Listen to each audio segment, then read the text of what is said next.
बिस्मिल्लाहिर्रहमानिर्रहीम। अस्सलाम वालेकुम फ्रेंड्स, मैं जाहिद हुसैन आपको अपने YouTube channel learning with Zahid में वेलकम करता हूं। आज की क्लास में मैं आपको बताऊंगा कि हम इस तरह का बल्ब आइकन कैसे बना सकते हैं। So let's start. इलस्ट्रेटर को ओपन कर लीजिए।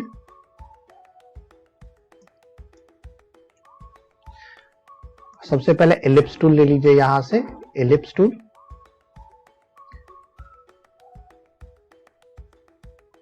सर्किल ड्रा कर लें। इसका कलर मैं व्हाइट रख रहा हूं। ये हमने बल्ब का कलर व्हाइट रखना है तो इसका कलर आप व्हाइट रख लें। उसके बाद एक राउंडेड रेक्टेंगल सिलेक्ट करें या रेक्टेंगल सिलेक्ट कर लीजिएगा।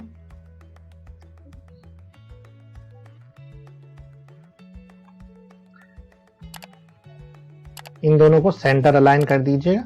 यहां से सिलेक्शन में अलाइन टू सिलेक्शन करके सेंटर कर दीजिएगा, हॉरिजॉन्टल अलाइन सेंटर।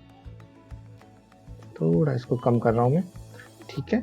अब इन दोनों को सिलेक्ट करके यहां से शेप बिल्डर टूल लेंगे आप, शिफ्ट एम शॉर्टकट की है इसकी, और इससे इसको एक शेप में कन्वर्ट कर दीजिएगा। उसके बाद डायरेक्ट सिलेक्शन टूल से ये दो पॉइंट सिलेक्ट करें और इनको बाहर की तरफ खींच के तो यहां से इसको कर्व दे दें इस तरह से, ठीक है। अब यहां से राउंडेड रेक्टेंगल लें आप और यहां पर एक राउंडेड रेक्टेंगल ड्रा करें, ठीक हो गया। अब आल्ट को प्रेस करके इसको एक डुप्लीकेट कॉपी बना लें। कंट्रोल डी से एक और डुप्लीकेट कॉपी बना लें और दोबारा से राउंडेड रेक्टेंगल लेके एक और शेप ड्रा करें यहां पे, लेकिन ये थोड़ी बड़ी होगी क्योंकि हमने नीचे से इसको राउंड करना है, ठीक है। तो डायरेक्ट सिलेक्शन टूल से नीचे वाले दो पॉइंट सिलेक्ट करके इनको कर्व दे दें,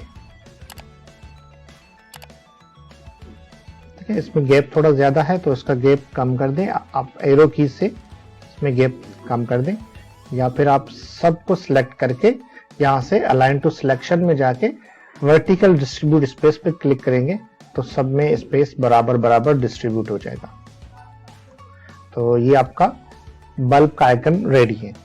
तो ये थी हमारी आज की क्लास। अगर आप लोगों को क्लास अच्छी लगी हो तो वीडियो को लाइक कर दीजिएगा, और अगर आप मेरे चैनल पे नए हैं और आप लोगों ने अभी तक मेरे चैनल को सब्सक्राइब नहीं किया तो मेरे चैनल को सब्सक्राइब कर दीजिए और दुआ में याद रखिएगा। अल्लाह हाफिज।